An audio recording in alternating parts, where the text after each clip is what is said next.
ఈరోజు మన రెసిపీ అన్ని ఇంట్లో ఉండే వాటితోనే చేసుకునే గోధుమ పిండి అట్లు. Welcome back to Bhargavi's kitchen. పిల్లలు స్కూల్ నుండి రాగానే ఇలా ఈవినింగ్ టైము గోధుమ పిండి, బెల్లం, పాలతో కలిపిన అట్లు చేసి పెట్టండి. ఆరోగ్యానికి ఎంతో హెల్దీ. దీనికోసం నేను ఇక్కడ 1 బౌల్లో 1 కప్పు వరకు గోధుమ పిండి తీసుకున్నాను. ఈ కప్పుతో 1/2 కప్పు వరకు బెల్లం తీసుకున్నాను. ఈ గోధుమ పిండి అట్లు వేసుకోవడానికి నేను ఇక్కడ 1 కప్పు వరకు పాలు కలుపుతున్నాను.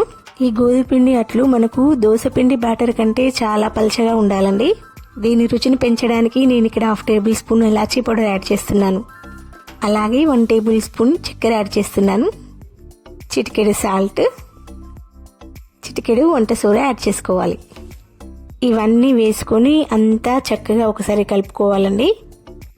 మనం బెల్లం మొత్తం పూర్తిగా పిండిలో కలిసేంత వరకు కలుపుకోవాలి.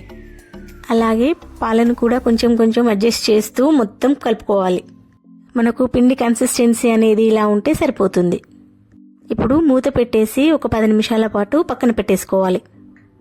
ఇప్పుడు స్టవ్ పైన ప్యాన్ పెట్టి నెయ్యిని వేసుకొని ఆ నెయ్యి వేడయ్యాక అట్లు పోసుకోవాలి.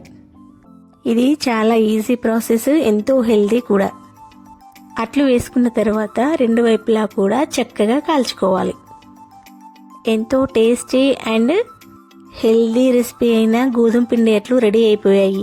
ఈ వీడియో కనుక మీకు నచ్చినట్లయితే లైక్ చేయండి, సబ్స్క్రైబ్ చేయండి. నేను మరిన్ని వీడియోలు చేయడానికి సపోర్ట్ చేయండి. Thank you for watching.